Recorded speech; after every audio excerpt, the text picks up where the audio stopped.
As-tu déjà pris le temps de réfléchir à combien de fois tu as laissé la vie te porter? Combien de fois as-tu été prisonnier de tes propres excuses, de ta peur de l'échec ou du confort de ce que tu connais?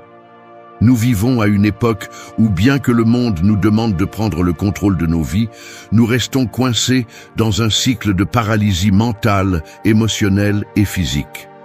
Nous croyons que ce sont les circonstances qui nous définissent, mais ce n'est pas le cas.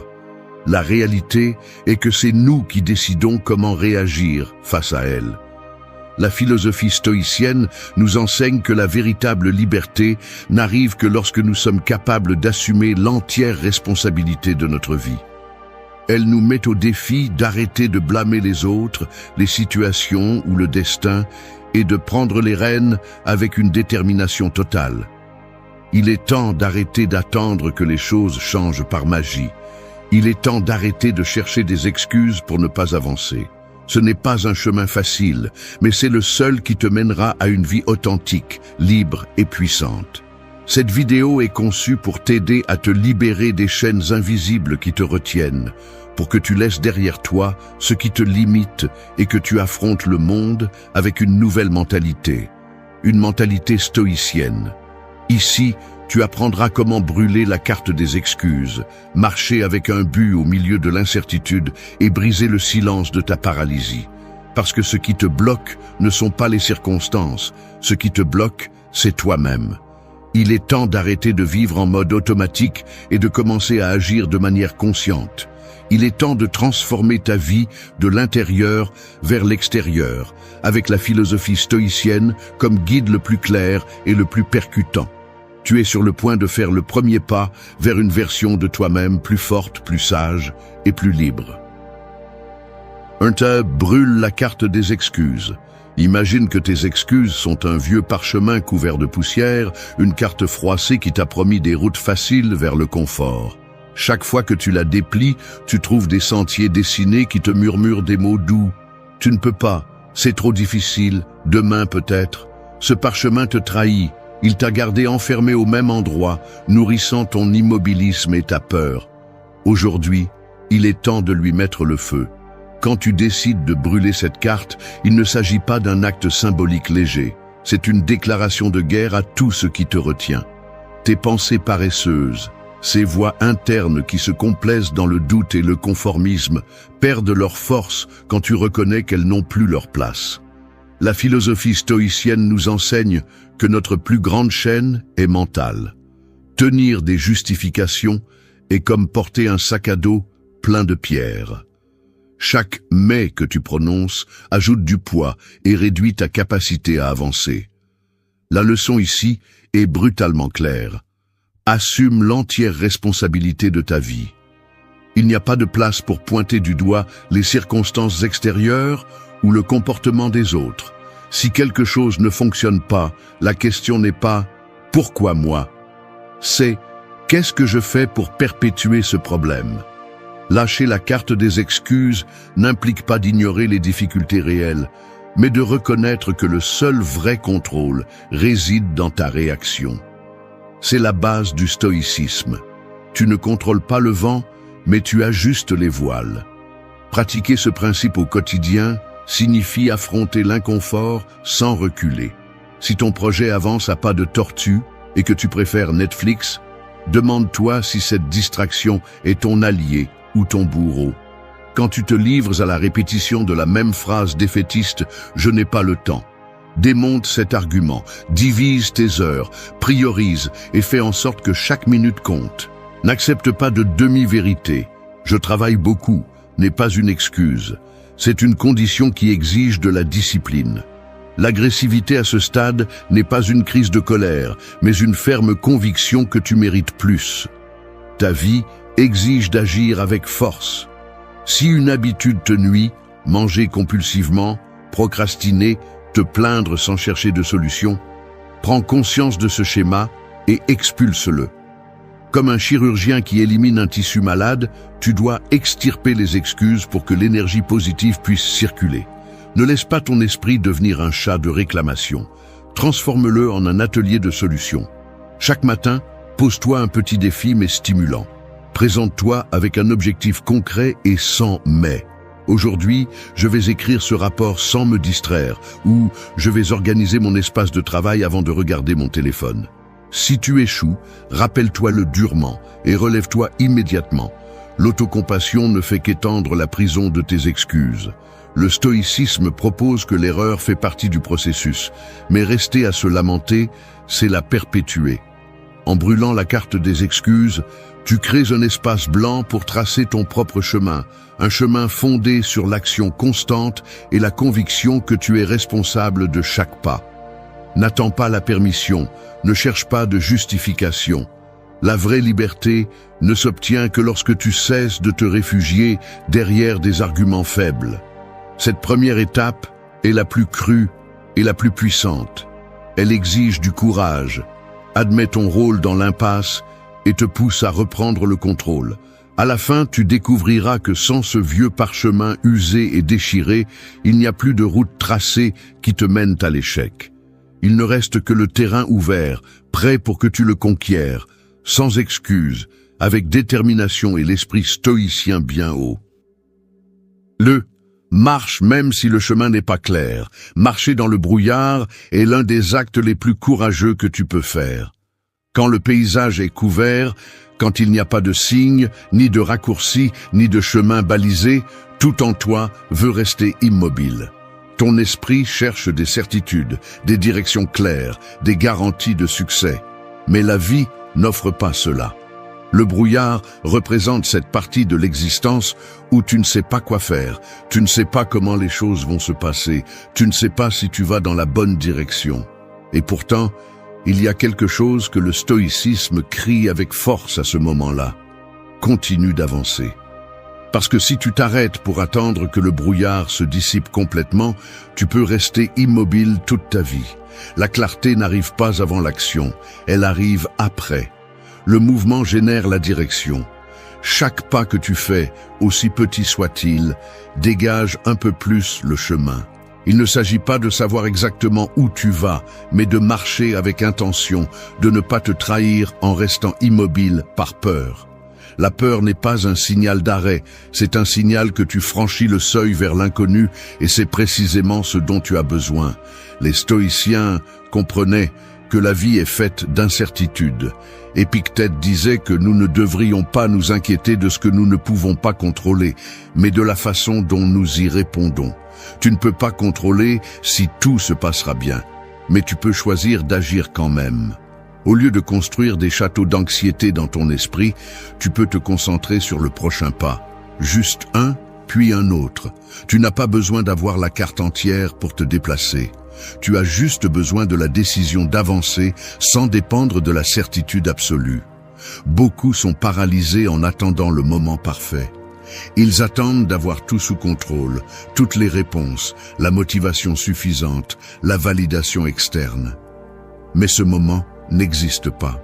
Le perfectionnisme est l'excuse déguisée en vertu. Si tu attends d'avoir tout clair, tu resteras au même point pendant des années. Le chemin n'apparaît que lorsque tu bouges. C'est dans le mouvement que la direction se clarifie, que tes compétences grandissent, que ta véritable force s'éveille. Appliquer cela dans la vie quotidienne ne signifie pas agir sans réfléchir, mais ne pas laisser le doute devenir paralysie. Si tu ne sais pas par où commencer, commence par ce que tu as devant toi. Si tu ne sais pas quelle décision prendre, choisis celle qui te sort de la zone de confort. Parce que rester dans le connu par peur de l'inconnu est une façon subtile de te trahir. La stagnation est aussi un choix, et souvent le pire. Marcher dans le brouillard nécessite du courage, pas de la perfection. Il nécessite de la volonté, pas des garanties. Ce n'est pas un acte de foi aveugle, mais une démonstration de force intérieure. Chaque jour, tu fais face à des décisions qui n'ont pas de réponse définitive. Quoi étudier? À quoi consacrer ton temps? Avec qui partager ta vie? Comment te réinventer? Personne n'a la formule correcte, et ceux qui prétendent l'avoir sont aussi en train de deviner. La différence réside dans qui bouge et qui se cache derrière l'illusion du contrôle total. Quand tout semble confus, quand les options ne sont pas claires, quand ton esprit te dit d'attendre un peu plus, ne l'écoute pas. Fais un pas. peu importe s'il est petit, maladroit ou incertain. Un pas incertain est beaucoup plus précieux qu'une décision reportée éternellement.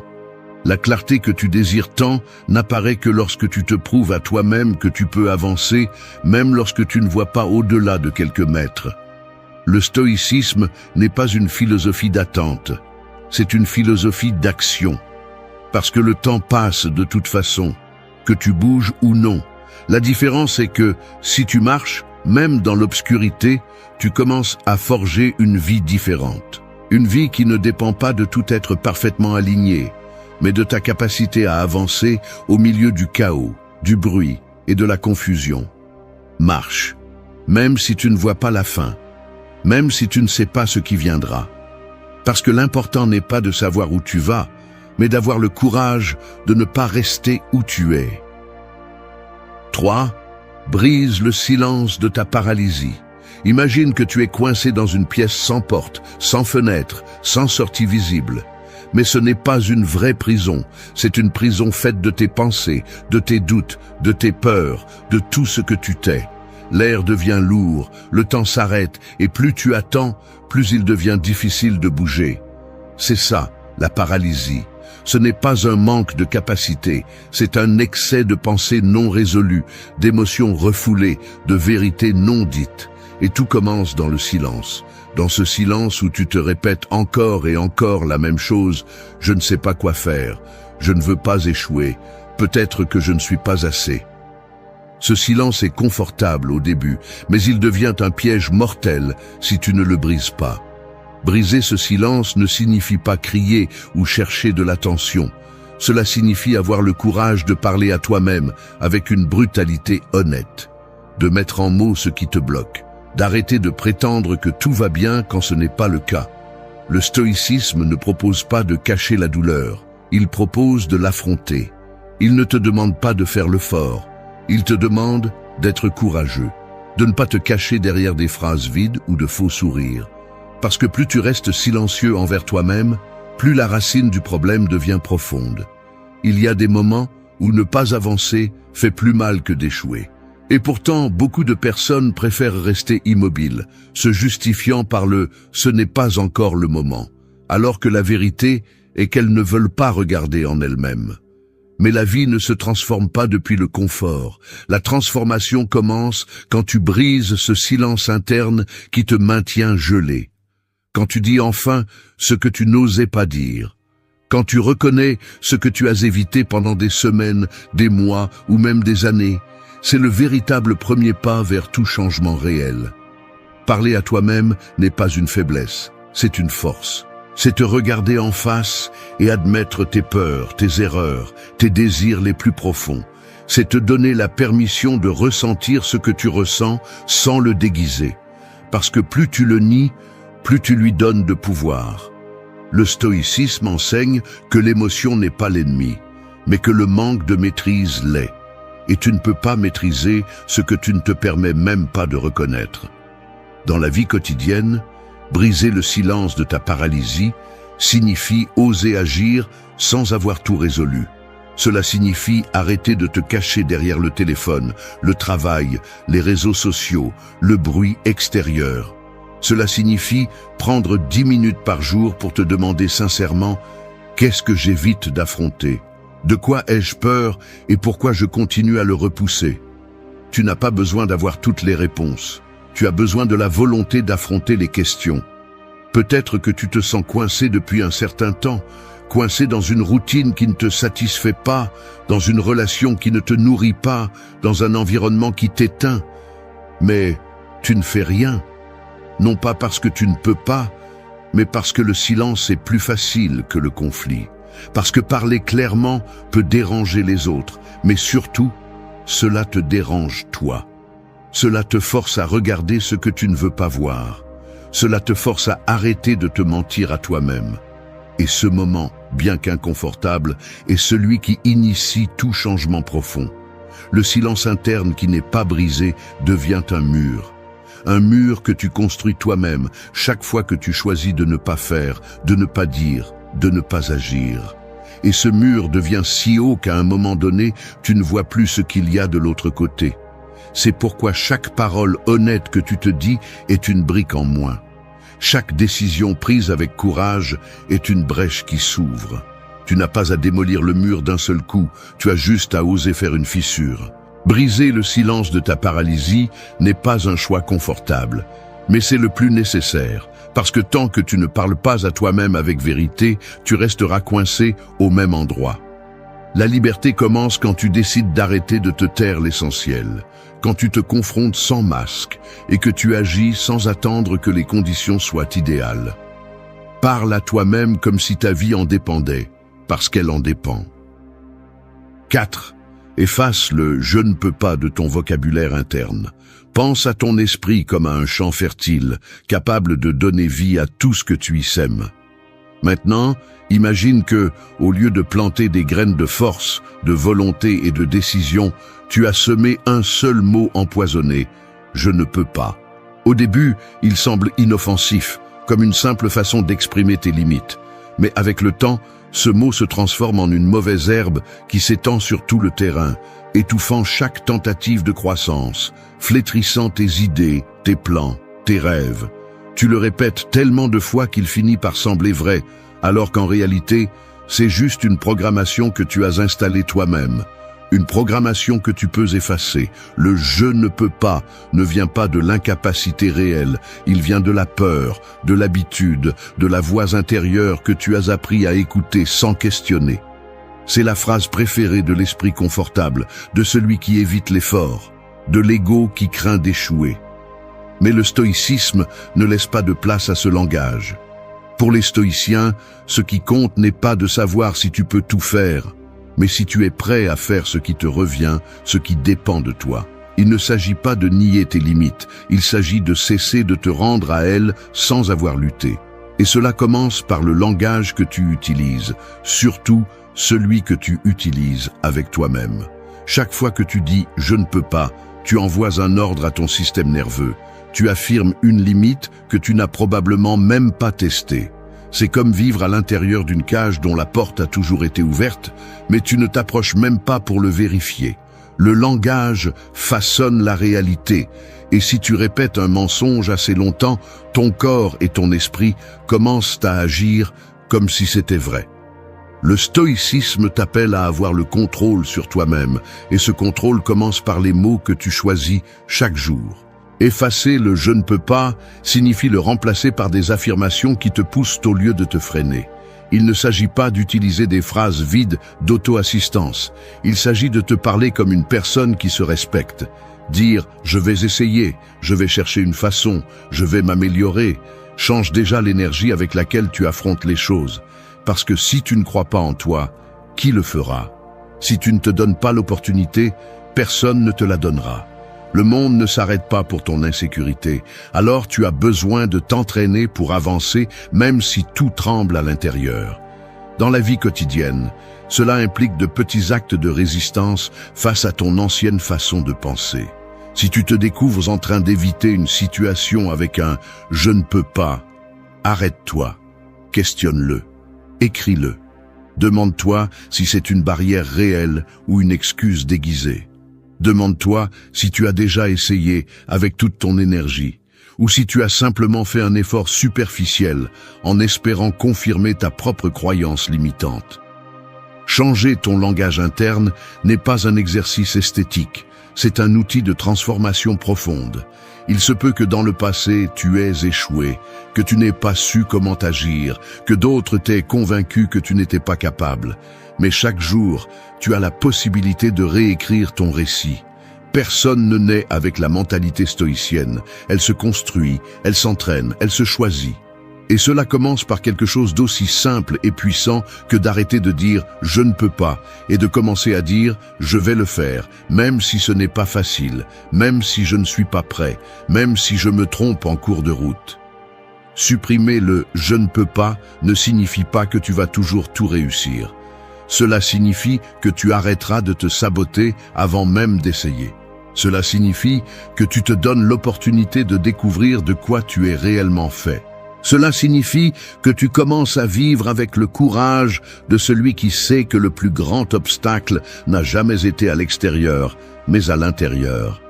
Et si tu peux changer ta voix intérieure, tu peux tout changer. 5. Arrête de demander la permission d'exister. Imagine que tu es un feu allumé au milieu d'une pièce remplie de fumée.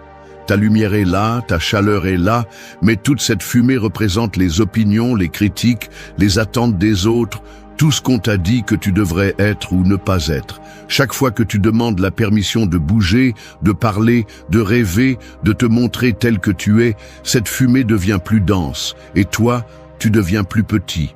Le feu reste vivant, mais de plus en plus éteint par la peur de déranger, par le désir de s'intégrer, par ce besoin absurde de validation externe. Et il arrive un moment où tu ne peux plus respirer, non pas par manque d'oxygène, mais par excès d'autocensure. Vivre ainsi n'est pas vivre, c'est survivre en mode silencieux. Demander la permission d'exister est une habitude si courante que nous ne la remarquons même pas. Elle se déguise en prudence, en respect, en humilité. Mais en réalité, c'est une forme de reddition. Quand tu t'adaptes à ce que les autres attendent sans le remettre en question, tu abandonnes ta voix, ton jugement, ton pouvoir. Le stoïcisme t'apprend que la vie ne consiste pas à plaire à tout le monde, mais à vivre en cohérence avec tes valeurs, tes principes, ce que tu sais au fond de toi qui est juste pour toi. Tu n'es pas ici pour jouer un rôle secondaire dans l'histoire des autres. Tu es ici pour prendre ta place avec fermeté, sans t'excuser d'être qui tu es. Beaucoup pensent qu'ils ont besoin de l'approbation des autres pour agir, comme si la valeur de leurs décisions dépendait des applaudissements extérieurs. Mais c'est le chemin le plus rapide vers une vie vide. Si tout ce que tu fais, tu le fais pour plaire, tu finis par te perdre. Et le plus grave, c'est que même quand tu obtiens cette approbation, elle n'est jamais suffisante. Il y a toujours quelqu'un que tu déçois, toujours une critique, toujours un regard qui juge. Alors, pourquoi continuer à livrer ta vie au jugement des autres? Pourquoi continuer à attendre qu'on te dise « oui, tu peux ». Au quotidien, arrêter de demander la permission d'exister signifie commencer à faire ce que tu sais que tu dois faire, même si cela ne plaît pas aux autres. Cela signifie poser des limites claires, même si cela dérange. Cela signifie défendre tes idées, même si personne ne t'applaudit. Cela signifie t'habiller comme tu le souhaites, parler avec ta vraie voix, prendre des décisions inconfortables mais authentiques. Et surtout, cela signifie arrêter de te justifier pour tout. Tu n'as pas besoin d'expliquer chaque chose que tu fais, tu n'es pas obligé de donner des excuses pour choisir ce qui te fait du bien. La liberté commence quand tu arrêtes de vivre avec la peur d'être rejeté. Quand tu comprends que ta valeur ne dépend pas d'être compris par tous. Que vivre avec dignité implique de marcher avec assurance, même si tu te retrouves seul. Le stoïcisme est une philosophie de force intérieure, d'identité ferme, non façonnée par la foule. Si tu attends que tout le monde t'approuve, tu te perdras dans une mer d'opinions qui ne seront jamais totalement en ta faveur. Chaque fois que tu te réprimes, que tu baisses la tête alors que tu voulais la lever, que tu te tais alors que tu voulais parler, tu dis au monde que ton existence a besoin de permission. Mais la vérité est qu'elle n'en a pas besoin. Personne n'a le droit de te dire comment vivre, qui aimer, quoi poursuivre ou en quoi croire. Le courage d'être toi-même est un acte de rébellion dans un monde qui veut constamment te mettre dans une case. Et si tu ne le fais pas, personne ne le fera pour toi.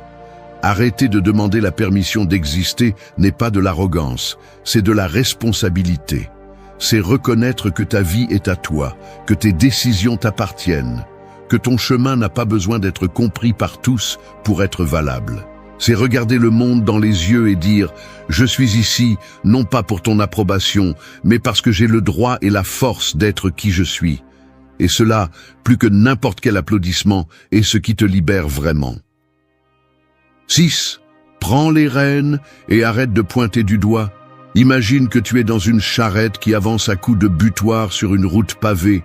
Tu es assis à l'arrière, te tenant au bord, te plaignant de chaque bosse, de chaque virage, de la vitesse, de la direction, du climat, de la poussière, de tout. Mais le problème n'est pas la charrette ni la route. Le problème est que tu ne t'es jamais assis à l'avant. Tu n'as jamais pris les rênes. Et pourtant, tu ne cesses de pointer du doigt celui qui est sur le siège du conducteur. Le paradoxe est clair, tu te plains de la direction, mais tu ne fais rien pour la changer.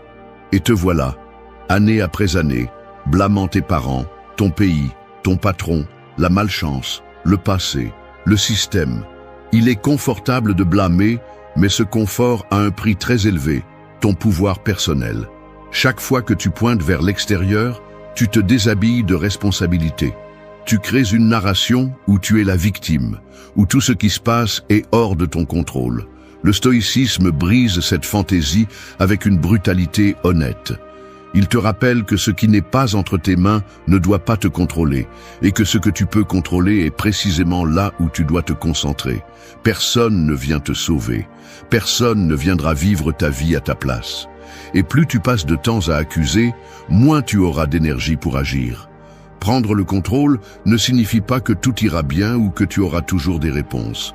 Cela signifie que tu arrêtes d'attendre, tu arrêtes de blâmer et tu commences à décider. C'est un changement interne. Tu arrêtes de dire « on m'a fait ça » et tu commences à dire « j'ai permis ça, j'ai choisi ça, je n'ai pas su gérer ça ». Et cela, bien que cela fasse mal, te redonne le pouvoir. Parce que ce que tu reconnais comme ta responsabilité, tu peux le transformer. Mais ce que tu jettes à l'extérieur reste hors de ta portée. Beaucoup se sentent piégés dans des situations qu'ils pourraient changer s'ils arrêtaient de perdre du temps à juger. Juger les autres est facile. Critiquer de loin est facile. Se lamenter de ce que l'on n'a pas est confortable. Mais toute cette énergie ne génère pas de résultat. Ce qui change la vie, c'est l'action. Et l'action vient de la clarté. Et la clarté arrive lorsque tu assumes, pas lorsque tu évites. Le plus dangereux dans le blâme est qu'il te convainc qu'il n'y a rien que tu puisses faire. Et si tu crois cela, tu es fini. Prendre les rênes, c'est arrêter d'attendre que les choses changent là-bas et commencer à changer toi-même. Peu importe si l'environnement est difficile, si les autres ne collaborent pas, si la situation est injuste. Ce que tu peux faire avec ce que tu as est beaucoup plus que ce que tu penses. Mais tu ne le verras pas tant que tu ne cesseras pas de regarder à l'extérieur en cherchant des coupables. Parce que plus tu passes de temps à pointer du doigt, moins tu avanceras. Et si tu n'avances pas, rien ne change. Dans la vie quotidienne, ce principe se reflète dans les petites décisions. Si tu n'es pas satisfait de ta santé, ne blâme pas le stress ou le manque de temps, change tes habitudes. Si ton travail ne te satisfait pas, ne blâme pas ton patron, cherche à te former ou à changer de cap. Si tes relations sont un chaos, ne te concentre pas sur ce que l'autre ne fait pas, examine ce que tu permets, ce que tu répètes. Le contrôle n'est pas total, mais il est suffisant pour transformer ta vie si tu le prends au sérieux. Le stoïcisme ne repose pas sur la passivité.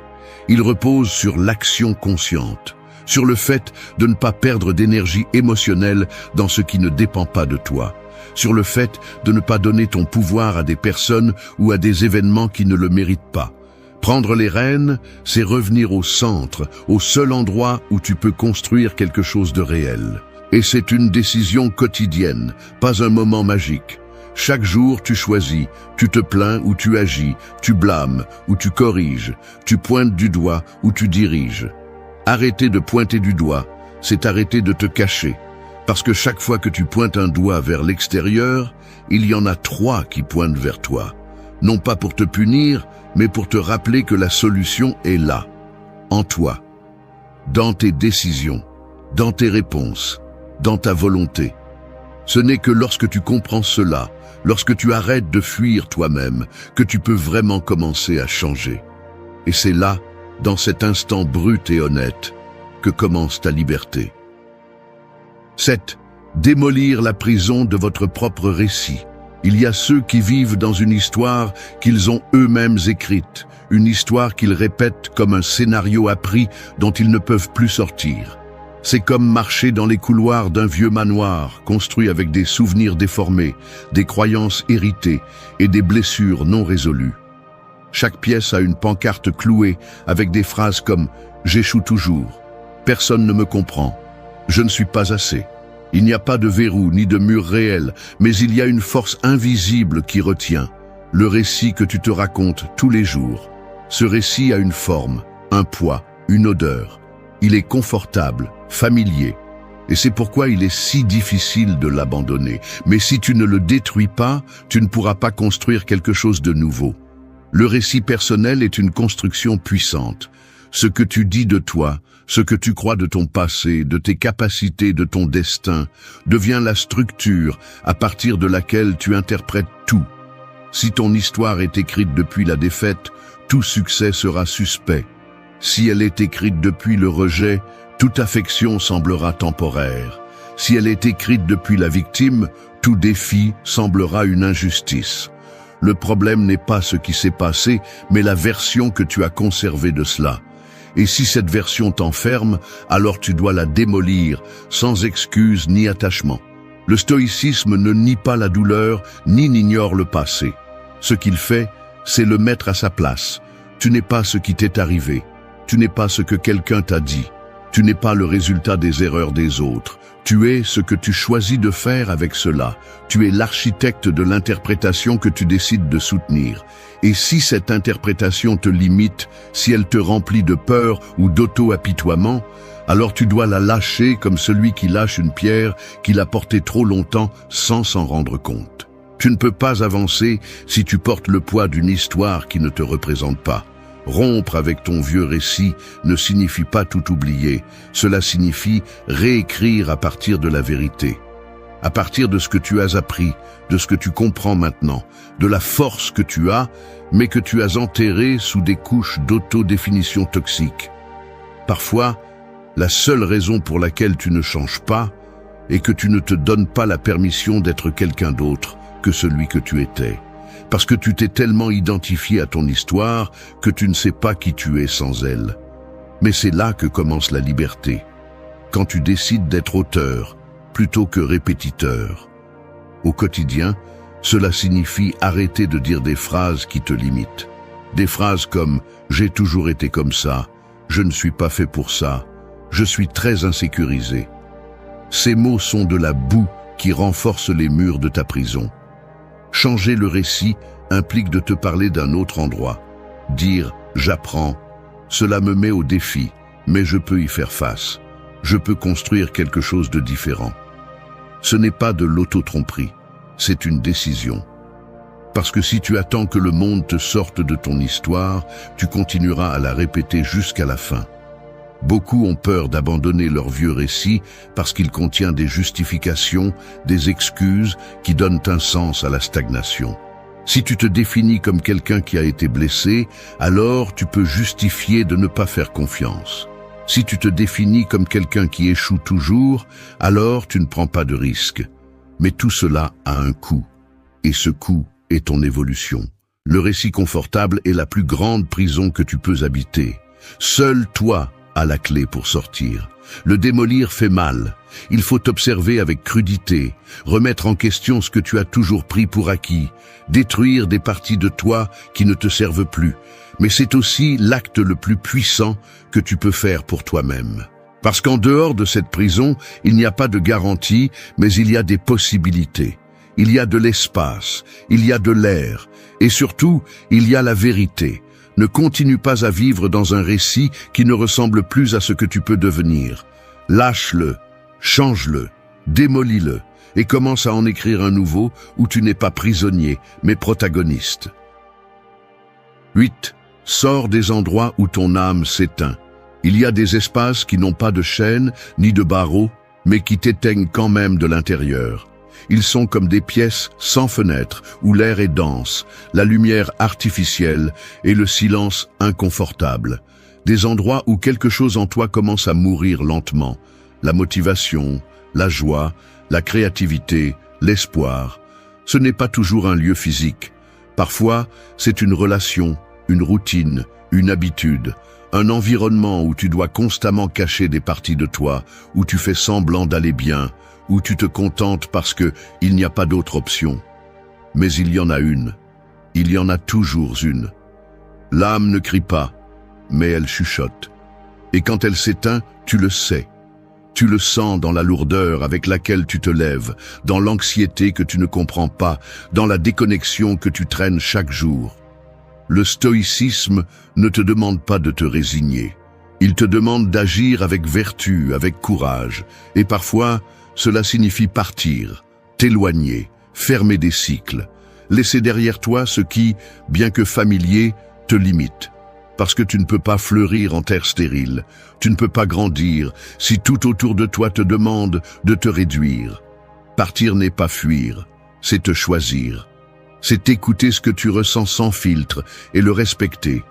Tu n'as pas besoin que tout soit pourri pour partir, il suffit de savoir que tu n'es plus toi-même là-bas. Personne ne peut t'obliger à rester là où tu ne grandis pas, sauf toi-même. Si le lieu, la personne ou l'habitude t'éteignent, n'insiste pas. Tu n'as qu'une seule vie. Et chaque jour que tu passes au mauvais endroit est un jour qui ne revient pas. Tu n'as pas besoin d'une excuse. Juste le courage de protéger ton feu intérieur. Et quand tu pars, quand tu lâches enfin, quelque chose en toi s'allume à nouveau. C'est ça le véritable chez-soi, n'importe quel endroit où ton âme respire. Il y a des incendies que personne ne voit, ils te brûlent de l'intérieur. Mais à l'extérieur tu souris, tu travailles, tu accomplis, tu survis. Et un jour, sans que personne ne le remarque, tu te rends compte que tu ne vis pas. Tu répètes une routine vide, laissant ton vrai moi se rouiller en silence. Ce n'est pas du drame, c'est réel. Et si cela te fait mal de l'entendre, c'est peut-être parce que tu le savais déjà. Ce n'est pas l'un de ces discours qui te disent que tout ira bien, pendant que le monde s'effondre autour de toi. Non, c'est un appel à se réveiller, à rompre avec le confort qui tue ton esprit, à arrêter de demander la permission d'exister. Parce que si tu attends que la vie te donne un signe pour changer, c'est celui-ci. Mais il ne sera pas beau, ni doux, ni facile. Se transformer n'est pas se mettre un nouveau masque, c'est arracher les anciens. C'est regarder en face tes excuses, tes habitudes, tes pensées les plus lâches, et décider que ça suffit, que tu ne vas plus être ta propre prison, que tu vas construire de la force, de la concentration, de la paix et du but, là où c'est le plus difficile, de l'intérieur. Ce que tu vas entendre, ce sont 8 leçons stoïciennes, mais pas en langage philosophique abstrait. Je te parle de la rue, du quotidien, de là où l'on vit avec peur, avec des doutes, avec de la colère. Tu vas comprendre comment changer ta structure mentale à partir de la psychologie, comment reformuler tes schémas à partir des neurosciences et comment te tenir debout face à la vie à partir de la philosophie. Mais attention, ce n'est pas une belle inspiration du dimanche. C'est un coup sec de réalité, parce que tu n'es pas né pour survivre éteint. Tu es né pour allumer quelque chose dans le monde, et cela commence par toi. 1. Romps avec tout ce qui éteint ton feu intérieur. Il y a des gens qui traversent la vie comme s'ils étaient un brasier qui a autrefois brûlé avec force, mais qui aujourd'hui ne maintient qu'une paire de braises timides, cachées parmi les cendres. Le vent de la routine, des opinions des autres, de la peur et de la culpabilité a soufflé si fort pendant si longtemps qu'il a presque éteint leur feu. Mais le plus triste n'est pas qu'ils se soient éteints. Le plus triste est qu'ils ont appris à vivre ainsi, froid, éteint, résigné, parce qu'il arrive un moment où éteindre ton feu ne fait plus mal. Cela devient normal, et c'est dangereux. Rompre avec ce qui t'éteint n'est pas seulement t'éloigner des personnes négatives ou quitter un travail que tu détestes. C'est beaucoup plus profond.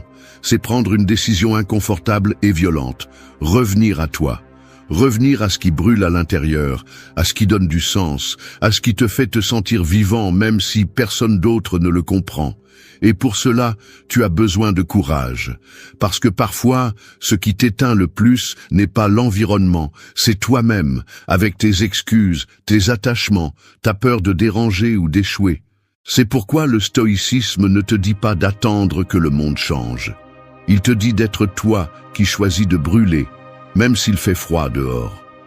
Du point de vue de la psychologie, on sait que ce qui n'est pas exprimé est réprimé. Et ce qui est réprimé devient de l'anxiété, de la tristesse, de l'épuisement chronique. Chaque fois que tu ignores ce qui te passionne pour te conformer, tu assassines des parties de toi. Et cela te coûte cher. Le corps tombe malade, l'esprit se fragmente, l'âme s'éteint. Les neurosciences le confirment également. Les décisions que nous répétons créent des connexions neuronales plus fortes. Si chaque jour tu choisis le chemin de la peur ou de la conformité, tu renforces ces circuits. Mais si tu romps avec cela, si tu agis à partir du désir authentique et non de l'obligation, tu reprogrammes ton cerveau pour retrouver ton feu. N'attends pas que les autres comprennent. Souvent, lorsque tu commences à briller, ceux qui vivent dans l'obscurité se sentent offensés. Ils sont dérangés de voir quelqu'un oser être libre. Ils te traiteront d'égoïste, d'exagéré, de rebelle. Laisse-les. Tu n'es pas ici pour plaire, tu es ici pour t'allumer. Et si cela implique de déranger, alors sois. Il n'y a pas de feu sans friction. Le vrai stoïcien ne vit pas pour éviter le conflit externe, mais pour éviter de se trahir lui-même. Sois comme un volcan endormi, calme à l'extérieur, mais imparable à l'intérieur. Ton feu n'a pas besoin de spectacle. Il a juste besoin de permission. Permission d'agir, de dire non, d'arrêter de suivre des scripts que tu n'as pas écrits. Et si quelque chose ou quelqu'un se met entre toi et cette étincelle vitale, ne réfléchis pas trop, brise-le. Brise-le sans culpabilité, sans peur et sans regarder en arrière. Parce que quand tu oses enfin brûler les ponts qui te lient à une vie à moitié vécue, quelque chose change. Pas à l'extérieur, mais à l'intérieur. L'énergie, la clarté, la force reviennent. Et alors tu comprends que tu n'étais pas perdu, tu étais juste éteint. Et cela, heureusement, a une solution. 2. Arrête de mendier des regards qui valident ton existence. Il y a des gens qui traversent la vie comme s'ils étaient des miroirs brisés. Ils se regardent, mais ne se reconnaissent pas. Et ils cherchent désespérément que d'autres leur renvoient une image qui leur donne le sentiment de valoir quelque chose, d'exister, d'être suffisant. Ils deviennent esclaves de l'approbation, mendiants d'applaudissements, accros au regard extérieur. Mais le problème avec cette façon de vivre, c'est que tu finis par être tout sauf toi-même. Tu deviens ce que les autres veulent voir, ce qu'ils attendent de toi, ce qui ne dérange pas, ce qui ne gêne pas, ce qui s'intègre. Et lentement, tu t'effaces. Pas de la vue des autres, mais de toi-même. Le besoin de validation naît de la peur du rejet. Dès notre plus jeune âge, nous apprenons que si nous agissons d'une certaine manière, nous recevons de l'amour, de l'attention, de l'affection. Le cerveau enregistre cela comme une récompense. Et alors, sans nous en rendre compte, nous passons des années à nous adapter, à nous modifier, à nous déguiser, juste pour ne pas ressentir le vide de ne pas être accepté. Mais ce piège émotionnel a un prix très élevé, ton authenticité. Parce que chaque fois que tu réprimes ce que tu es vraiment pour plaire, ce que tu fais, c'est te trahir. Et personne ne peut se construire sur la trahison. La philosophie stoïcienne enseigne que ta valeur ne dépend pas de ce que les autres pensent de toi, mais de ce que tu penses quand tu es seul avec toi-même. L'extérieur est incontrôlable. C'est pourquoi il ne doit pas te gouverner. Si tu vis en cherchant la reconnaissance, tu seras à la merci du jugement de personnes qui, bien souvent, ne se connaissent même pas elles-mêmes. Et c'est absurde. Vivre pour plaire, c'est vivre enchaîné. La liberté commence le jour où tu décides d'arrêter d'expliquer qui tu es. Tu n'as pas besoin de défendre ton essence devant quiconque. Ta présence est suffisante. Ton silence aussi. Du point de vue de la psychologie, on sait que l'attachement à la validation externe est profondément lié à une faible estime de soi. Tu ne fais pas confiance à ce que tu es, alors tu as besoin que les autres te le confirment. Mais cette dépendance génère de l'anxiété, de l'insécurité, une peur constante du rejet. Les neurosciences le confirment. Le cerveau, conditionné par des années de recherche d'approbation, s'active à chaque « j'aime », chaque commentaire, chaque geste d'acceptation.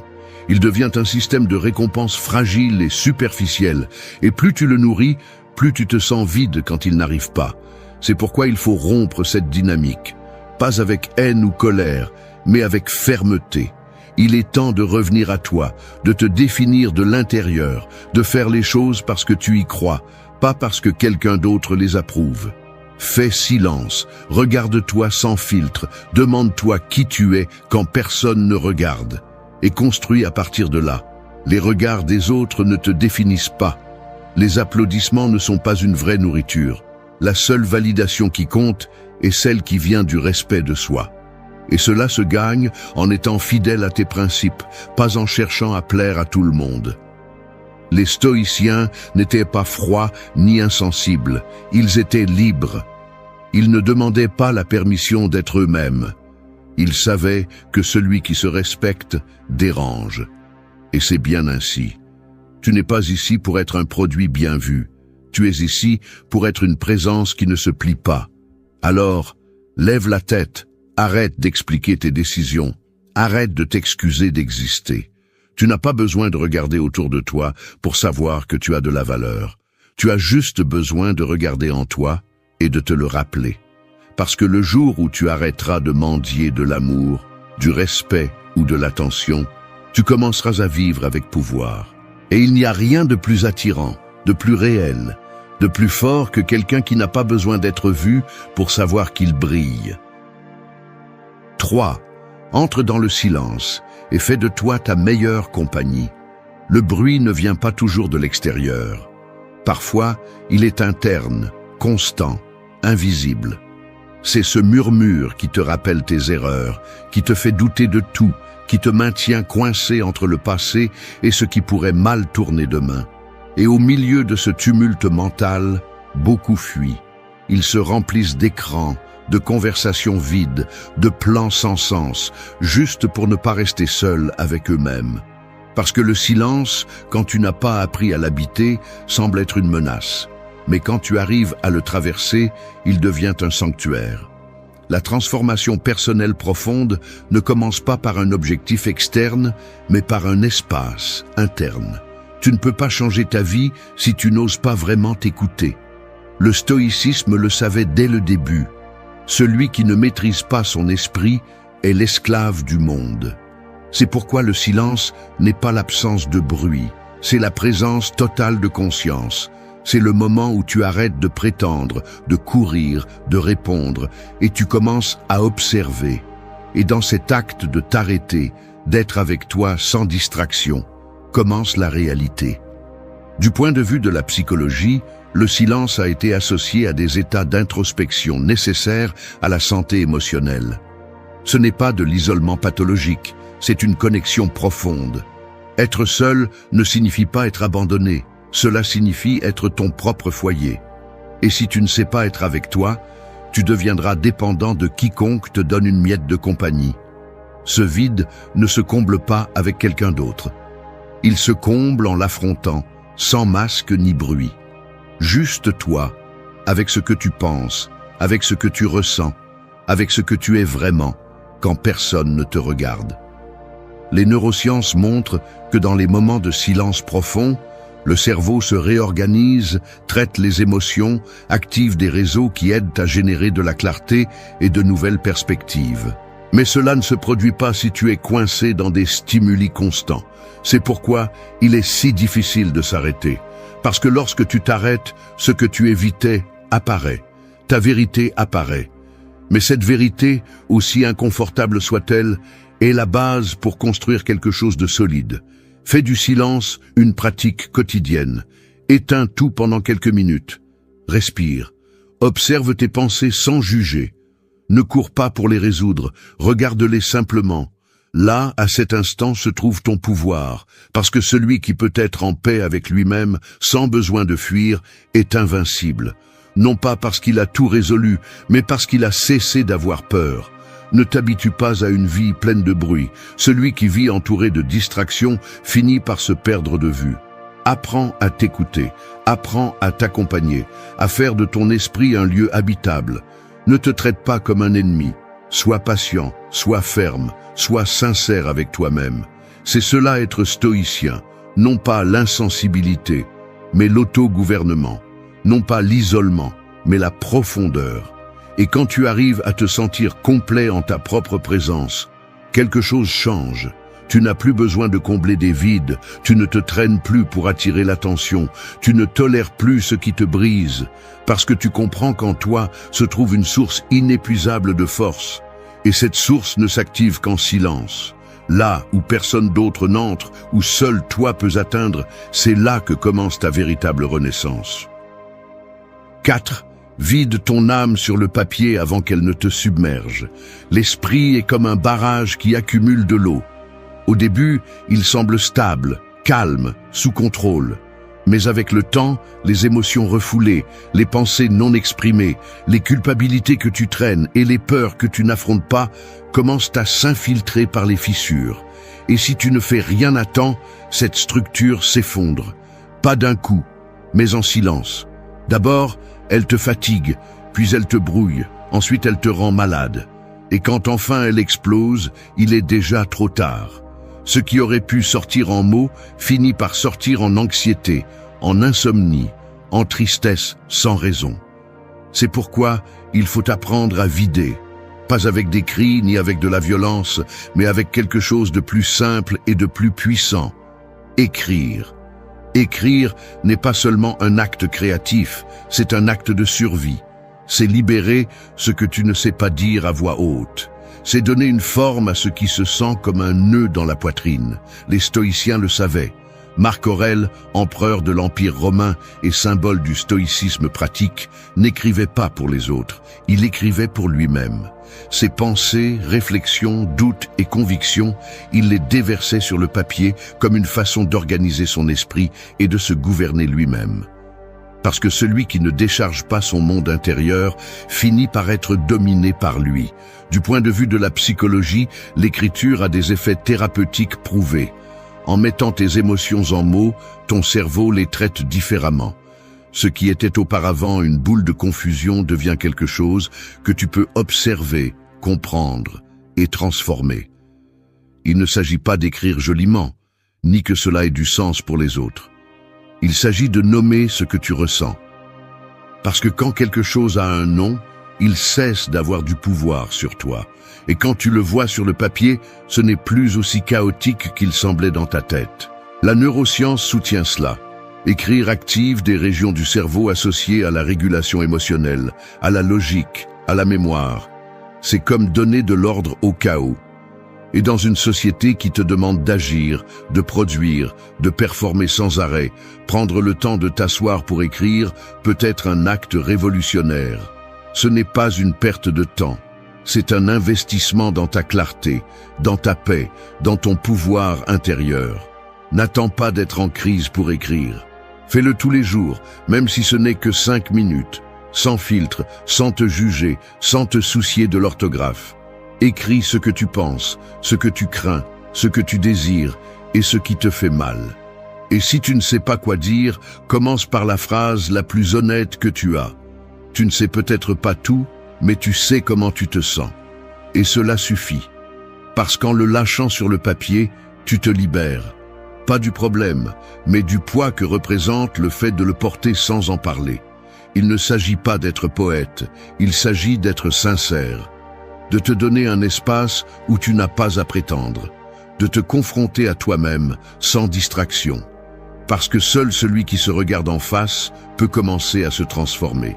Et souvent, le premier pas pour guérir n'est pas d'en parler à quelqu'un d'autre, c'est de l'écrire pour toi. Alors, ne tais pas ce qui te ronge, ne garde pas ce qui devrait être libéré.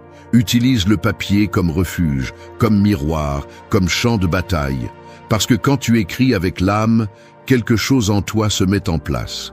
Et même si cela ne change pas l'extérieur, tu changes à l'intérieur. Tu te nettoies, tu te réorganises, tu te reconnais. Et cela, dans un monde qui vit sous anesthésie, est déjà une forme de réveil. 5. Connecte-toi chaque matin avec la personne que tu es destiné à être. Chaque jour se lève avec l'opportunité d'être autre chose. Pas une autre personne, mais une version plus proche de ce que tu es vraiment appelé à être. Mais la plupart se réveillent comme s'ils étaient encore endormis, traînant la même fatigue, le même pilote automatique, le même personnage de toujours. Il n'y a pas d'intention, pas de direction. Juste une répétition mécanique de la veille. Comme s'ils étaient des feuilles emportées par le vent, sans racines ni but. Et c'est précisément ce qui tue l'âme, vivre sans présence, sans vision, sans connexion avec ce feu intérieur qui te rappelle qui tu es venu être. Imagine que chaque matin devant le miroir, tu ne vois pas seulement ton reflet, mais l'ombre de qui tu pourrais être si tu arrêtais de repousser ton pouvoir. Cette figure qui ne se conforme pas, qui ne se ment pas, qui ne négocie pas avec ses principes. Cette personne est là, t'attendant.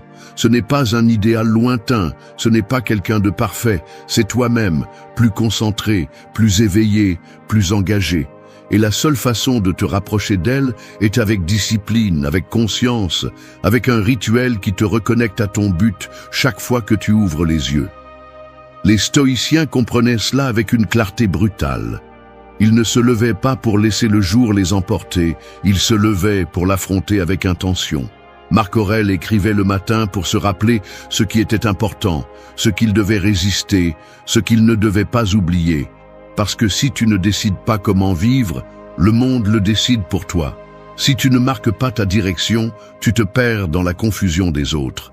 C'est pourquoi tu as besoin d'un moment au début de la journée pour toi, pour t'ancrer, pour te rappeler pourquoi tu fais ce que tu fais, pour aligner ton esprit avec tes valeurs avant de t'exposer au bruit du monde.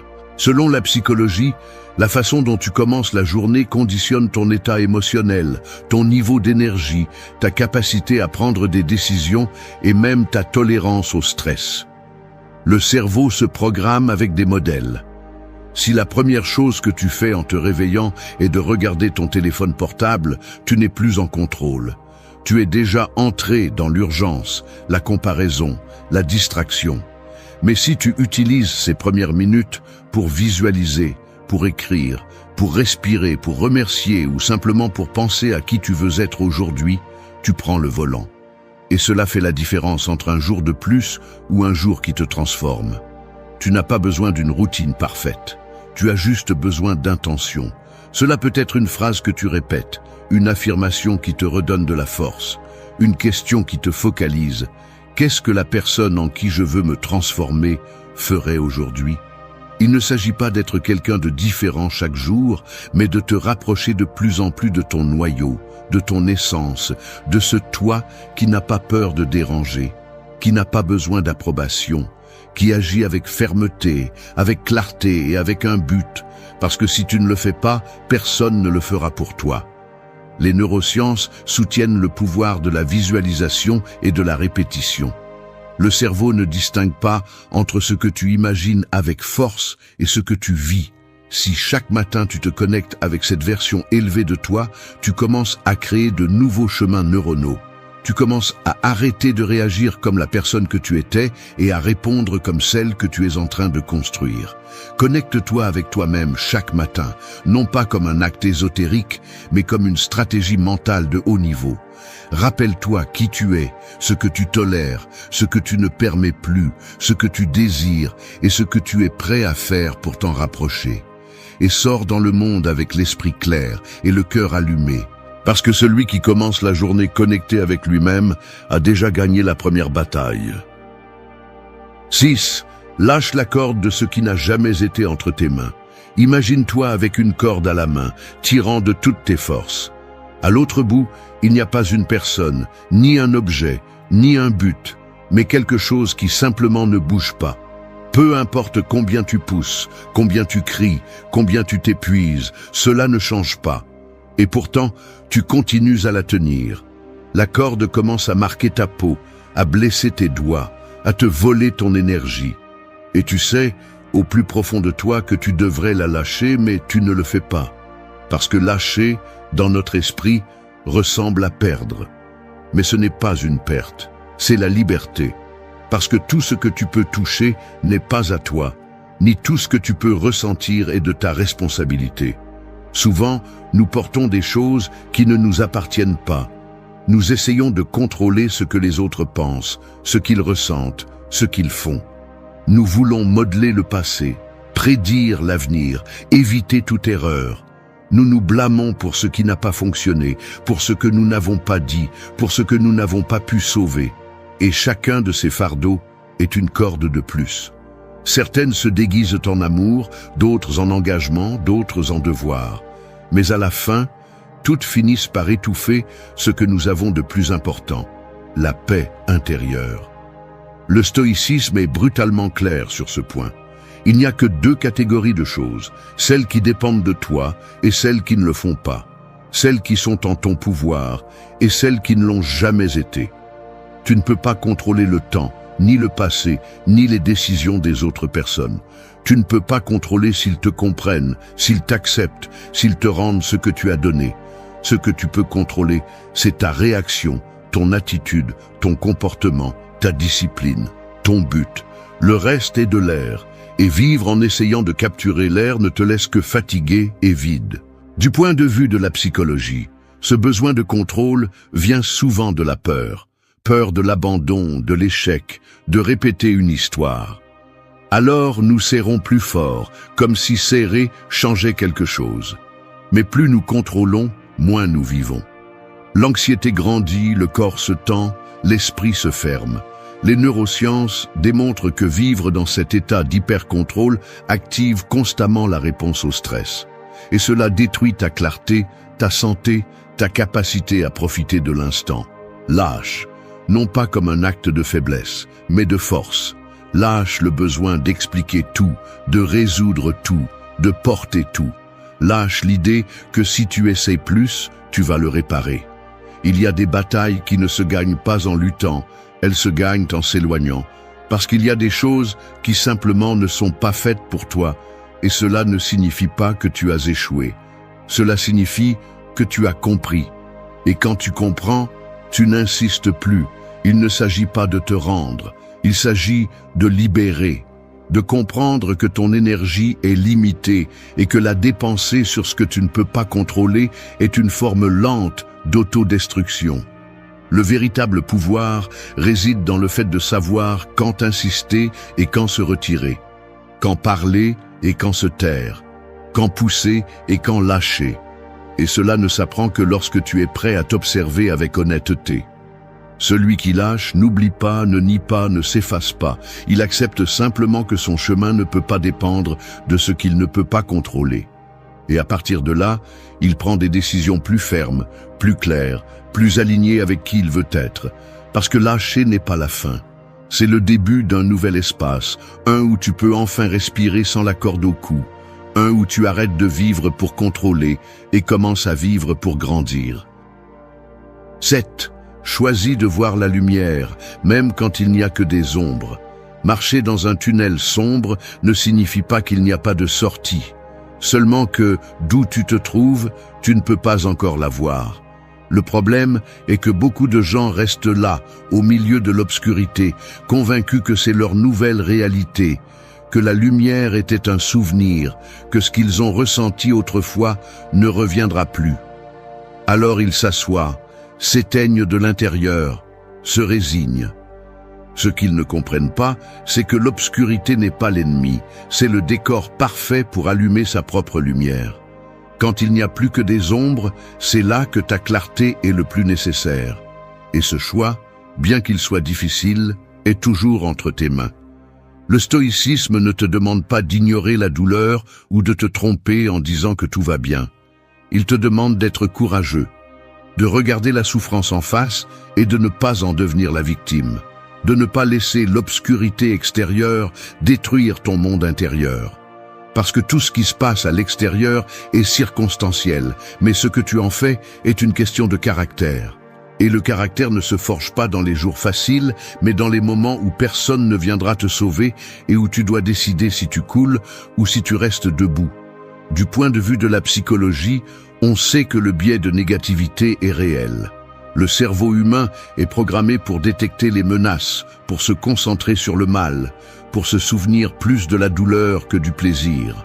C'est un mécanisme de survie, mais si tu ne le contrôles pas, il te vole la capacité de voir les possibilités. Il te transforme en quelqu'un qui attend toujours le pire, qui anticipe l'échec, qui arrête d'essayer par peur de retomber.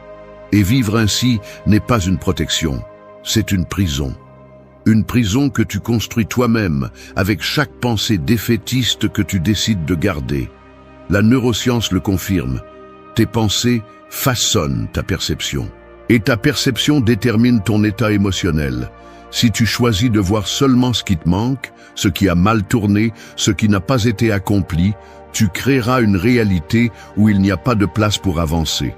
Mais si tu décides de concentrer ton esprit sur ce que tu peux encore construire, sur ce que tu as appris de la douleur, sur ce qui est encore entre tes mains, alors tu transformes l'obscurité en carburant. Non pas par naïveté, mais par intelligence émotionnelle. Parce que voir la lumière dans l'ombre n'est pas nier la réalité, c'est choisir de ne pas en être la victime. Voir la lumière, c'est se rappeler que tu es sorti de pires endroits. Que la douleur ne définit pas ton destin, elle révèle seulement ta force. Que tout a un cycle, même la souffrance. Que la douleur a une date d'expiration, mais pas ta capacité de résister. Choisir de voir la lumière, c'est se relever quand le corps est lourd, quand l'âme se fissure, quand personne d'autre ne semble te comprendre. C'est regarder le vide et te dire à toi-même que tu n'es pas allé aussi loin pour abandonner maintenant. Que même au milieu de tout, tu es toujours là. Et cela signifie que tu peux encore choisir. Tout le monde ne verra pas ce que tu vois. Certains seront pris dans leur propre obscurité et voudront t'entraîner. D'autres se moqueront de ton espoir ou l'appelleront déni. Laisse-les. Tu n'as pas besoin que les autres comprennent ta vision. Tu as juste besoin d'avoir le courage de la maintenir. Parce que celui qui apprend à voir la lumière dans l'ombre devient invincible. Il ne dépend plus du soleil pour s'éclairer. Il devient sa propre source. Alors peu importe combien il semble sombre maintenant.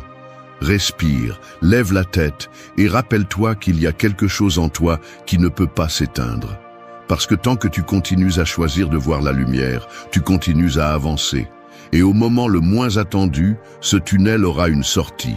Et tu seras là, plus fort, plus sage, plus éveillé. 8. Parle depuis l'âme, même si ta voix tremble. Les mots sont comme des couteaux rangés dans un fourreau de soie. Ils peuvent caresser ou couper, guérir ou détruire, éveiller ou s'endormir pour toujours dans la poitrine de celui qui se tait par peur. Et il y a des gens qui ont passé des années à taire leur vérité. Non pas parce qu'ils n'ont rien à dire, mais parce qu'ils ont appris à avaler la douleur, à déguiser la colère, à cacher l'amour, à réprimer l'inconfort. Ils deviennent experts en adaptation, en feinte, en intégration. Mais à l'intérieur, ce qui n'est pas dit accumule un poids qui finit par briser quelque chose. Et quand cela arrive, il ne s'agit plus d'une simple conversation en suspens, mais d'une identité fragmentée. Parler depuis l'âme n'est pas crier ni imposer. C'est avoir le courage de dire ce qui brûle à l'intérieur, même si ça ne sonne pas parfait, même si ça ne plaît pas, même si ça fait trembler la voix. Parce qu'il y a des choses qui, si elles ne sont pas dites, pourrissent. Elles se transforment en ressentiment, en anxiété, en auto-trahison. Et celui qui se trahit lui-même chaque fois qu'il tait ce qui compte, finit par se sentir invisible même dans sa propre vie. Le stoïcisme enseigne à parler avec intention, non avec impulsion. À choisir les mots depuis la raison, mais sans amputer l'émotion. Parce qu'il ne s'agit pas de parler tout le temps, mais de parler quand c'est nécessaire, et de dire ce qui est vrai, même si ça dérange. Les stoïciens n'étaient pas froids, ils étaient fermes. Ils savaient que le silence a aussi du pouvoir, mais que l'utilisation de la parole avec intégrité est un acte de leadership personnel. Tu ne parles pas pour être accepté, tu parles pour ne pas trahir ce que tu es. La psychologie a démontré que réprimer les émotions, surtout celles liées à des expériences douloureuses, crée des blocages mentaux et physiques. Le corps somatise ce que l'âme tait. Le cœur s'accélère, l'estomac se ferme, la gorge se bloque. Et ce n'est pas un hasard. C'est le langage du corps qui dit que quelque chose doit être exprimé. La neuroscience, quant à elle, soutient la valeur de l'expression verbale consciente comme moyen de réguler le système nerveux. Dire ce qui fait mal, ce qui inquiète, ce que tu désires ou ce que tu n'es pas prêt à tolérer est une forme de guérison. Mais il ne s'agit pas de parler sur un coup de tête ni de lâcher des mots comme des projectiles. Il s'agit de parler avec présence, avec intention, avec connexion, de regarder dans les yeux et de tenir ta vérité sans te baisser, de dire non quand c'est nécessaire, de demander ce dont tu as besoin sans culpabilité, de fixer des limites sans excuses. et de reconnaître tes émotions sans craindre de paraître faible, parce que ce n'est pas faible celui qui se montre, c'est faible celui qui se cache pour s'intégrer. Parle même quand tu ne sais pas comment le dire correctement, même si tu trembles, même si tu pleures, parce que l'important n'est pas de sonner parfait, c'est d'être réel. Et l'authenticité n'a pas besoin de fioritures.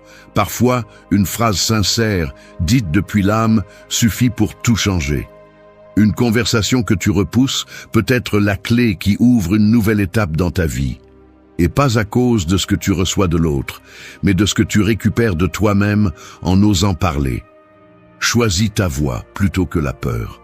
Ne vis pas piégé dans des silences qui te brisent de l'intérieur. N'attends pas qu'il soit trop tard pour dire ce que tu gardes depuis des années. Parce que la voix qui tremble, mais qui s'élève, vaut plus que le cri de celui qui n'a jamais osé regarder à l'intérieur. Et quand tu apprends à parler depuis l'âme, tu deviens quelqu'un qui n'a plus besoin de se déguiser. Parce que tu n'as plus peur d'être qui tu es vraiment. Ça suffit. Il est temps d'arrêter de vivre en pilote automatique, de passer ses journées à courir après des tâches, des excuses et des distractions qui ne remplissent rien. Il y a un moment dans la vie où l'on doit s'arrêter, se regarder en face et se dire la vérité. Je ne peux pas continuer comme ça. Peu importe ton âge, peu importe l'étape à laquelle tu te trouves. Si tu te sens déconnecté, éteint, stagnant, ce n'est pas un hasard. Quelque chose en toi crie pour de la présence, pour une véritable attention, pour un changement qui ne se maquille pas, qui se construit avec fermeté. Ce n'est pas un discours pour te faire sentir à l'aise. C'est un coup de fouet pour te réveiller. Parce que si tu ne prends pas les rênes de ta vie maintenant, quand le feras-tu? Si tu continues à attendre le moment parfait, la motivation idéale, l'environnement sans chaos, tu vas attendre toute ta vie. La véritable transformation se produit lorsque l'on prend les choses en main, pas quand tout est calme, mais quand on décide de rester ferme au milieu du bruit, d'agir même si ça fait mal, d'avancer sans certitude. C'est ça, vivre avec présence. C'est ça, avoir de la clarté. C'est ça, cesser d'être une victime des circonstances et devenir quelqu'un qui se tient fermement sur terre, sans masque ni excuse. C'est un appel à se réveiller, à prendre la responsabilité totale de ton histoire, de tes décisions, de l'énergie que tu portes et que tu donnes. Il ne s'agit pas de tout contrôler, il s'agit de contrôler la seule chose qui a toujours été entre tes mains, ce que tu fais de ce qui t'arrive. Sur ce chemin, le stoïcisme n'est pas une philosophie ancienne à lire et à oublier. C'est une arme de guerre. Une façon de vivre avec concentration, avec tempérance, avec les yeux fixés sur l'essentiel. Ce n'est pas une belle histoire, c'est un entraînement quotidien. Et si tu lis ceci, c'est parce que tu es déjà fatigué de vivre à moitié. Maintenant, prépare-toi. Parce que ce qui vient ne sont pas des phrases à accrocher au mur. Ce sont des coups de réalité.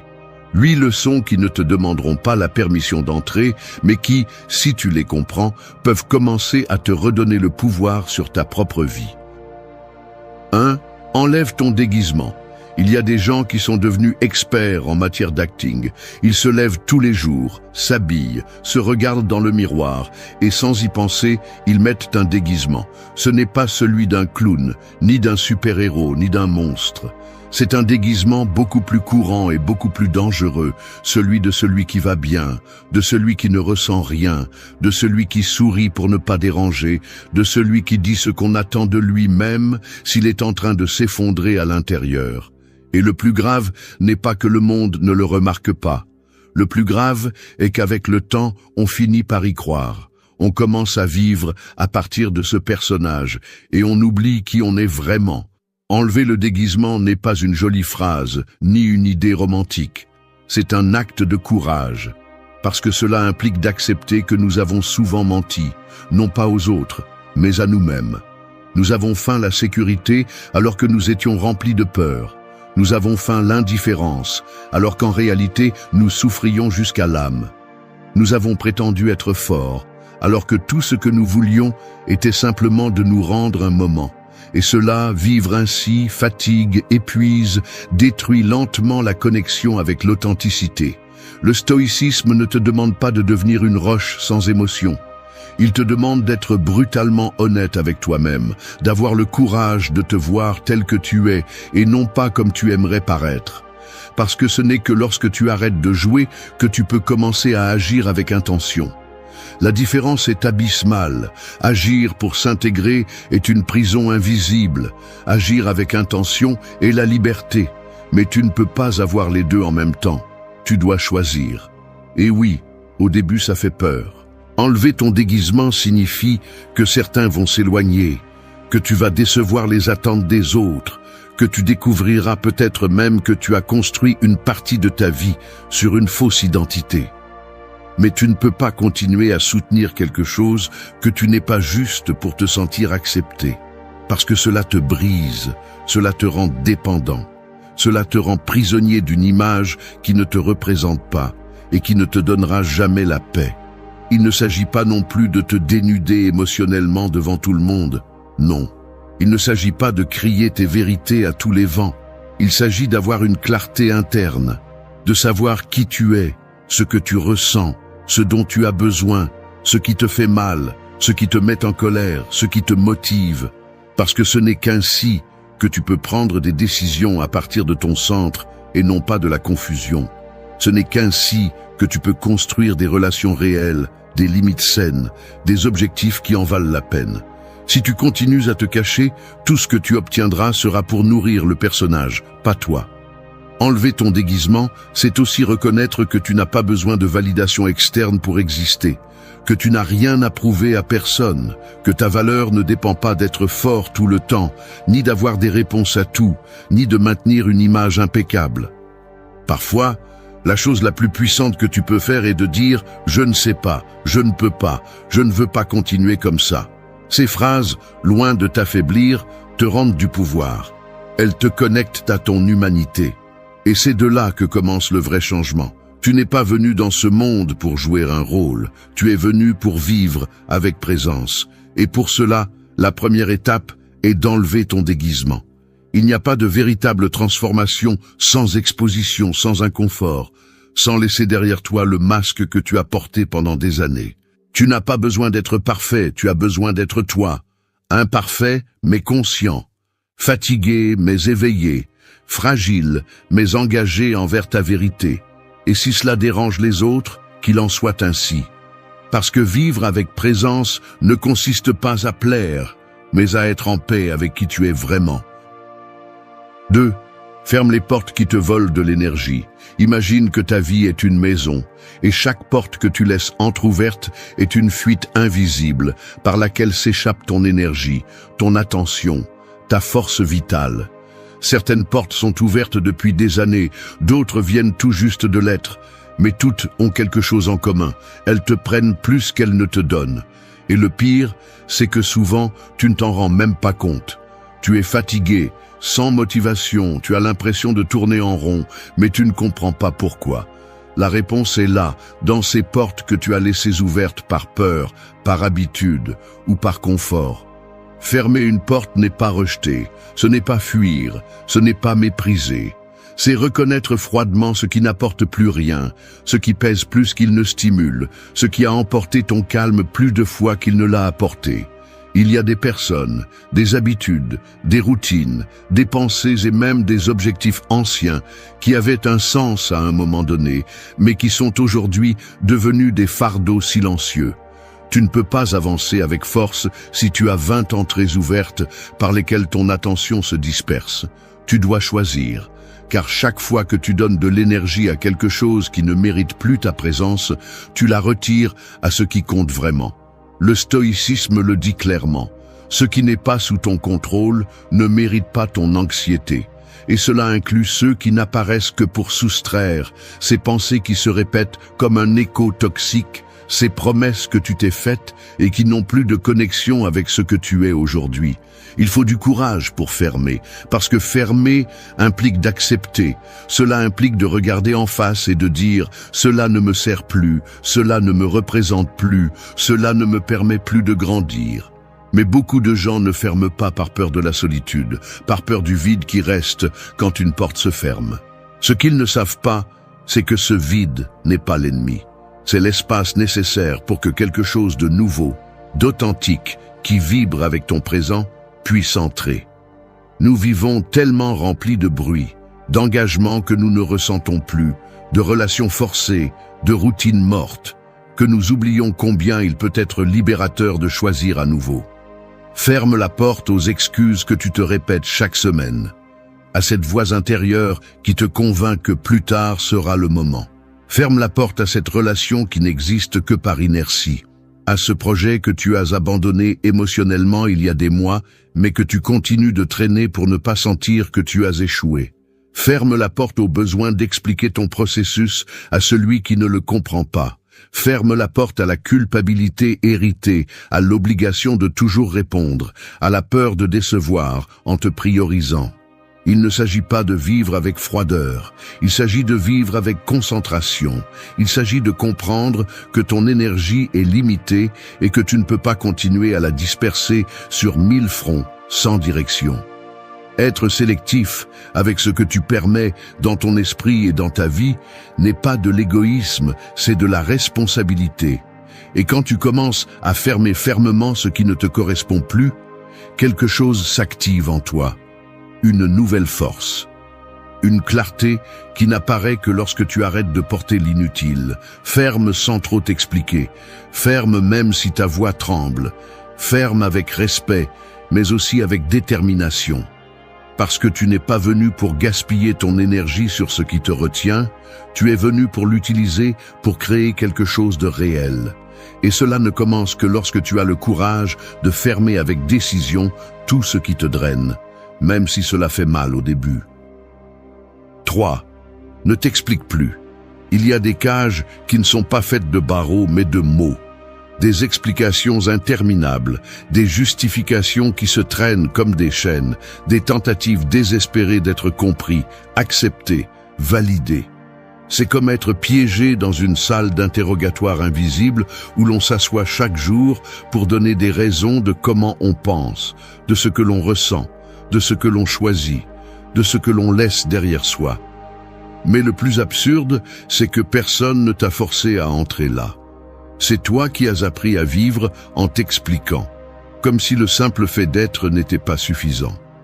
Depuis notre plus jeune âge, on nous conditionne à rendre des comptes, à expliquer pourquoi nous voulons quelque chose, pourquoi nous ne le voulons pas, pourquoi nous ressentons ainsi, pourquoi nous changeons d'opinion, pourquoi nous choisissons différemment. Et sans nous en rendre compte, cela devient une habitude toxique. Nous commençons à porter le besoin de justifier chaque pas, comme si être cohérent avec nous-mêmes était un crime.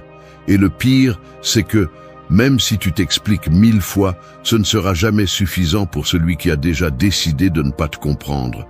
Parce que celui qui ne veut pas comprendre ne manque pas d'informations, il manque de volonté. Le stoïcisme enseigne que nous ne devons pas vivre en fonction du regard des autres.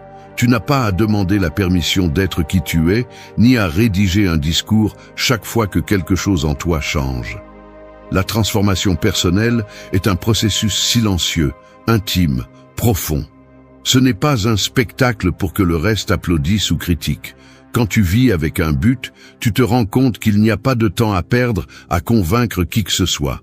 Ce dont tu as besoin, ce n'est pas l'approbation, c'est la direction. Et si quelque chose te donne la paix, te renforce et t'aligne avec ta vérité, cela n'a pas besoin d'explication. Cela se soutient seul.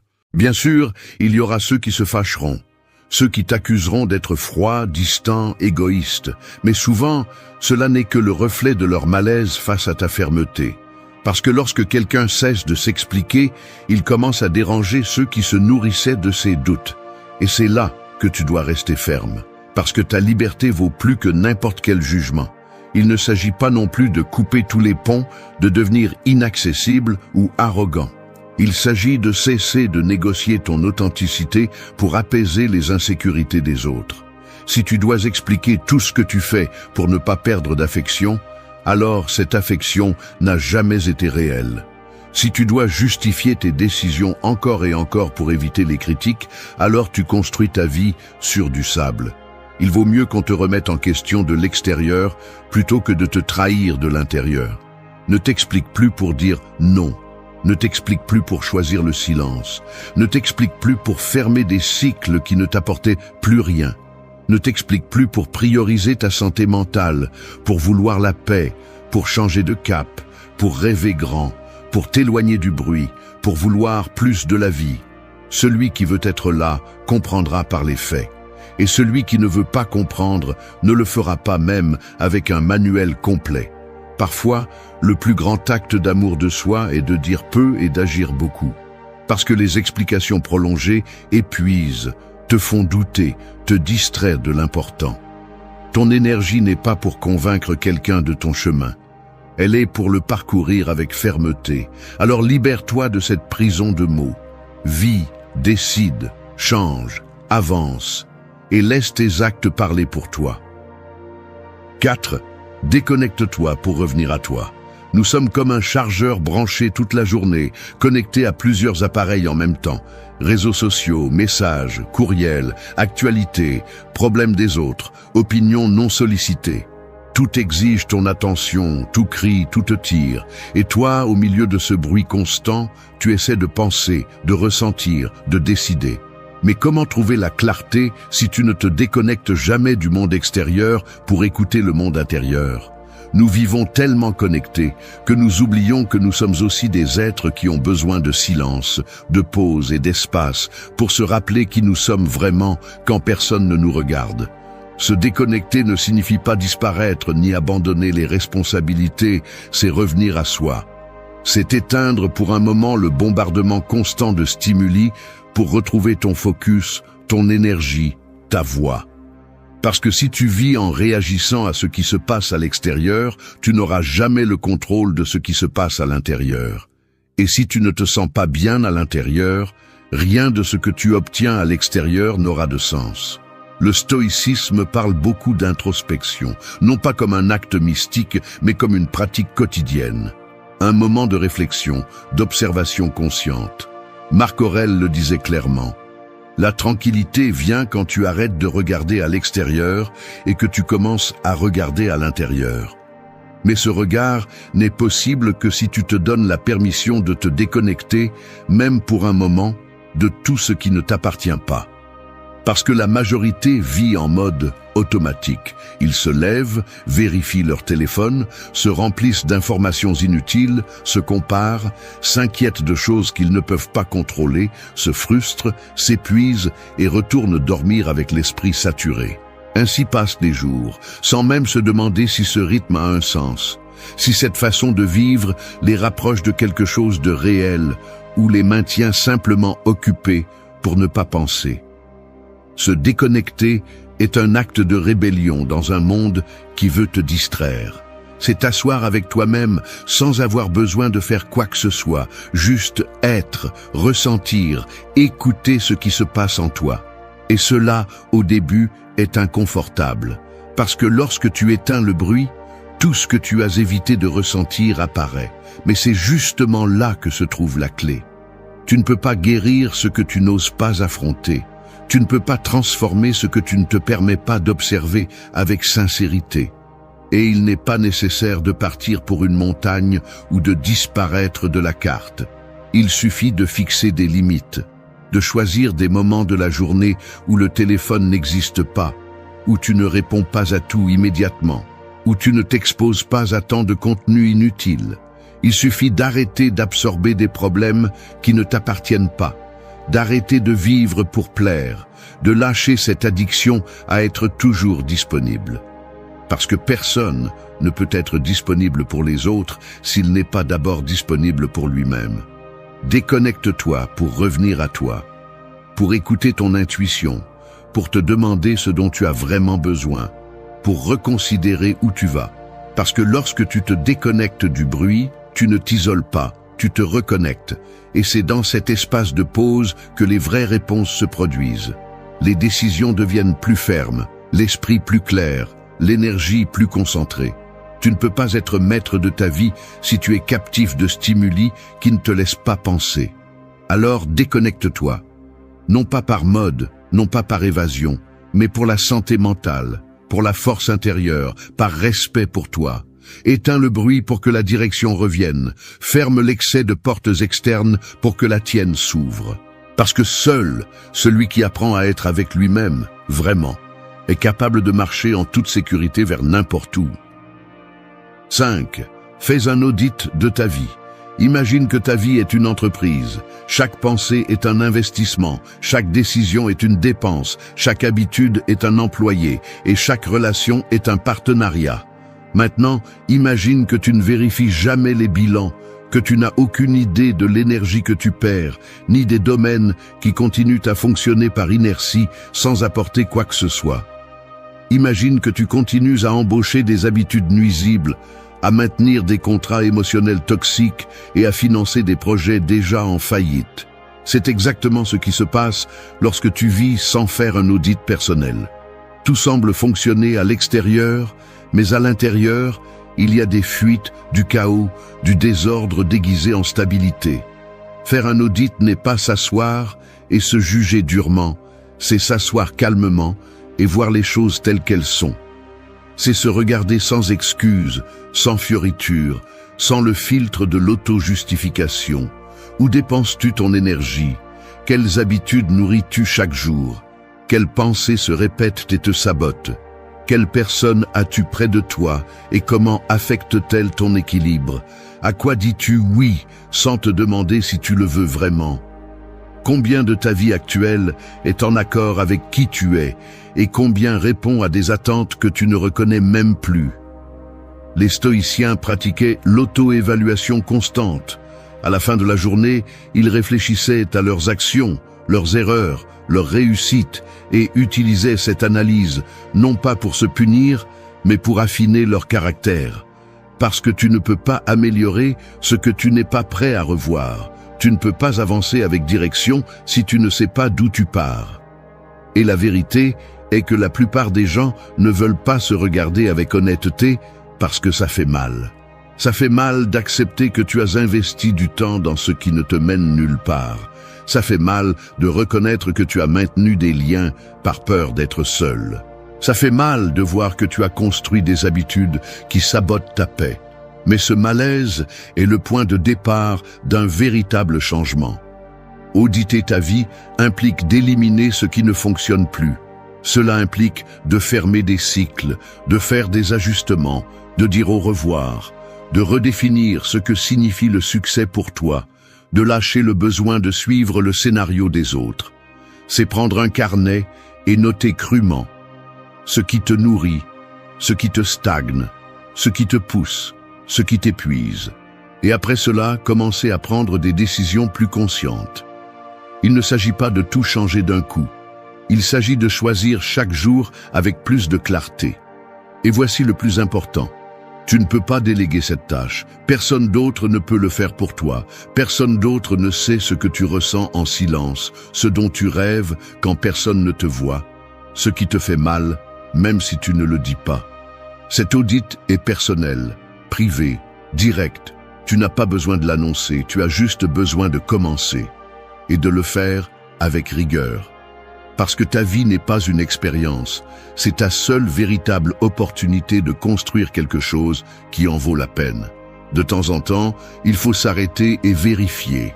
Ce que tu fais, pourquoi tu le fais, ce que tu repousses, ce à quoi tu fuis, ce que tu refuses de voir. Parce que si tu ne le fais pas, la vie le fera pour toi. Et quand cela arrive, le coût est plus élevé. Alors n'attends pas que tout s'effondre pour mettre de l'ordre. N'attends pas de tout perdre pour apprécier l'essentiel. Fais l'audit maintenant, avec les yeux grands ouverts et le cœur prêt à être mal à l'aise si cela signifie se réveiller. 6. Déclare ton engagement envers toi-même. Il y a des promesses qui se font à haute voix, avec des témoins, des applaudissements et des célébrations. Et il y en a d'autres qui se font en silence, devant le miroir, avec le regard fixe et les dents serrées. Ces dernières sont les plus importantes, car elles ne cherchent pas l'approbation, elles cherchent la transformation. Déclare ton engagement envers toi-même comme celui qui se marie avec une cause, pas avec une excuse. Comme celui qui signe un pacte inébranlable, pas avec ce qui lui convient aujourd'hui, mais avec ce qui le rendra plus fort demain. Parce que si tu ne t'engages pas envers toi-même, personne d'autre ne le fera pour toi. S'engager envers soi-même n'est pas une jolie phrase ni une mode passagère. C'est une déclaration de guerre contre tout ce qui te sabote, tout ce qui te fait reculer, tout ce que tu as laissé affaiblir ton caractère. C'est arrêter d'être tiède avec toi-même, arrêter de négocier avec tes objectifs, arrêter de repousser ce que tu sais que tu dois faire.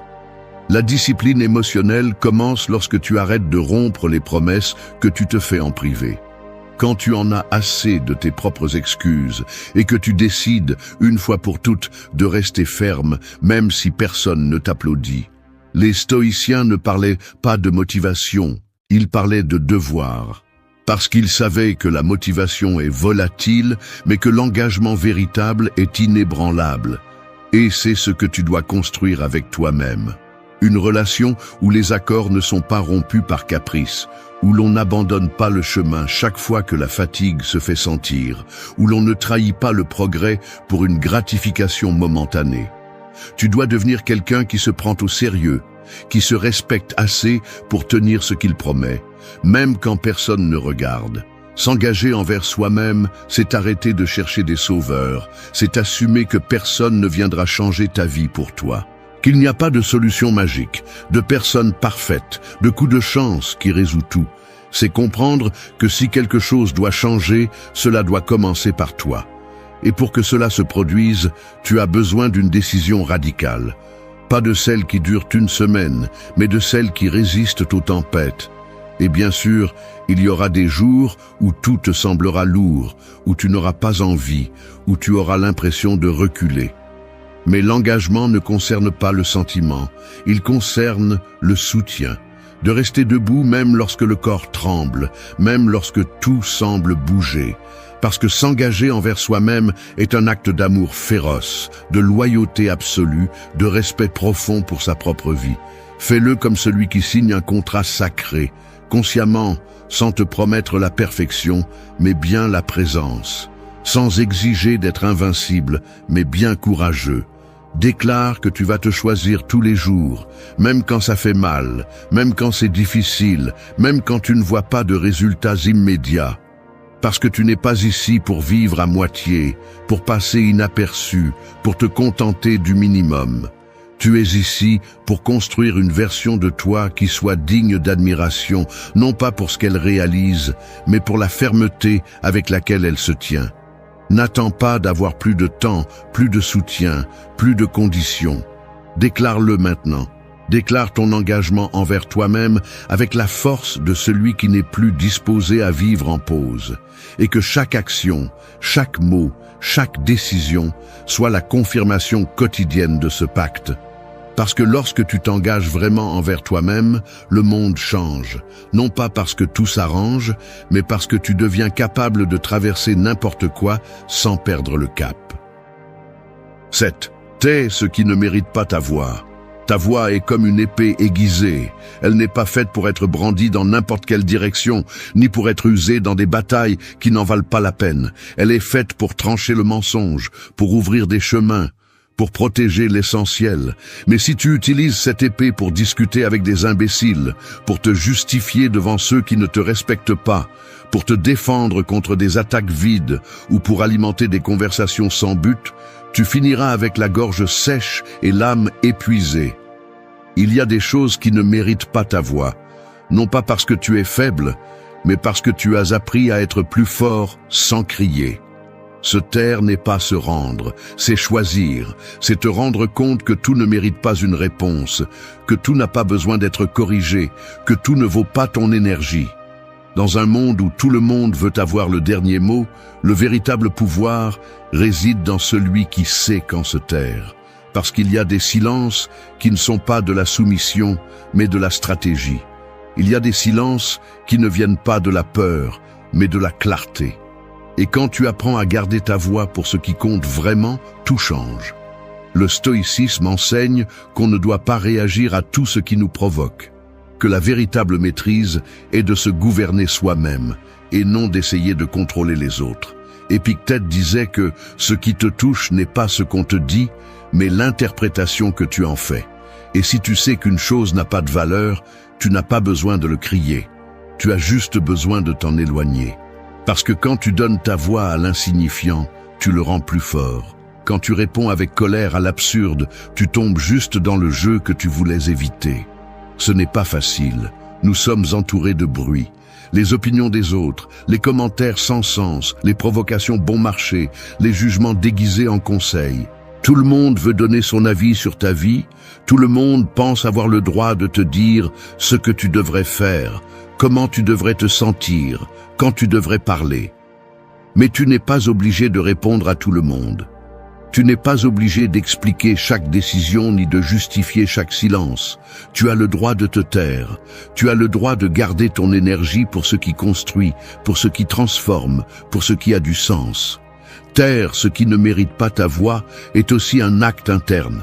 C'est faire taire ce dialogue toxique qui te répète que tu n'es pas assez, qui te fait douter de toi chaque fois que tu fais un pas.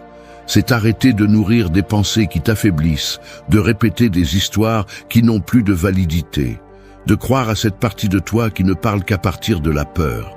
Ton esprit a aussi besoin de filtres, il a aussi besoin d'ordre, il a aussi besoin d'apprendre à taire ce qui est inutile. Et ne confonds pas le silence avec la passivité. Le silence, bien utilisé, est du pur pouvoir. C'est la base pour agir avec précision. Parce que quand tu n'es pas occupé à répondre tout le temps, tu peux observer avec plus de clarté, tu peux décider avec plus de fermeté, tu peux avancer sans te distraire. Celui qui répond à tout s'épuise, celui qui choisit quand parler se renforce. Ne gaspille pas ta voix dans des batailles sans but. Ne crie pas dans des pièces où personne n'écoute. Ne discute pas avec celui qui ne cherche pas à te comprendre. Utilise ta voix avec intention. Garde-la pour ce qui élève, pour ce qui guide, pour ce qui bouge. Parce que ta voix n'est pas faite pour survivre dans le bruit, elle est faite pour diriger dans le silence. 8. Arrive avant l'excuse. Il y a une fissure invisible entre l'intention et l'action. Et dans cette fissure, si tu n'arrives pas en premier, l'excuse s'infiltre. L'excuse est comme une ombre qui marche toujours derrière toi, attendant que tu baisses ta garde, que tu te distrais, que tu repousses de 5 minutes ce que tu sais que tu dois faire. Elle ne crie pas, elle ne pousse pas, elle ne menace pas, elle murmure. Elle te dit qu'il vaut mieux attendre demain, que tu es fatigué aujourd'hui, que tu n'es pas encore prêt. Si tu lui donnes de l'espace, elle s'installe. Si tu lui donnes du temps, elle prend le contrôle de toi. Mais si tu arrives en premier, si tu agis avant qu'elle ne parle, tu la laisses impuissante. Il ne s'agit pas d'agir sans réfléchir, il s'agit d'agir avant d'entrer dans ce cycle mental où tout est justifié. Parce que l'excuse trouvera toujours une raison logique pour t'arrêter. Elle est experte pour te convaincre qu'il ne se passera rien si tu cèdes un peu, que tu mérites de te reposer même si tu n'as rien fait, que tu peux essayer plus tard, même si tu sais que ce plus tard arrive rarement. Et si chaque jour tu arrives en retard à tes décisions, si chaque jour tu réagis au lieu d'anticiper, tu perds du terrain. Ta volonté s'affaiblit, ton focus se dilue, ta discipline se brise. Le stoïcisme enseigne que le moment idéal pour agir est maintenant. Pas demain, pas quand tu te sentiras mieux, pas quand tout sera en ordre. Maintenant. Parce que la vie n'attend pas, le temps ne s'arrête pas, et tu ne peux pas continuer à repousser la version de toi que tu mérites de construire. Marc Aurèle le disait sans détour. Fais ce que tu dois faire. Ne perds pas de temps à discuter de ce que devrait être la vie. Vis-la. Et vivre ne signifie pas tout penser 100 fois. Cela signifie décider et agir avant que le sabotage interne ne prenne le contrôle. Arriver avant l'excuse, c'est se lever dès que le réveil sonne, sans négocier 5 minutes de plus. C'est commencer l'entraînement quand ton esprit dit que ce n'est pas un bon jour. C'est s'asseoir pour travailler quand tout en toi veut continuer à repousser les tâches. C'est prendre le téléphone et passer cet appel qui te dérange tant. C'est écrire ce message difficile, avoir cette conversation inconfortable, commencer ce projet que tu imagines depuis des années.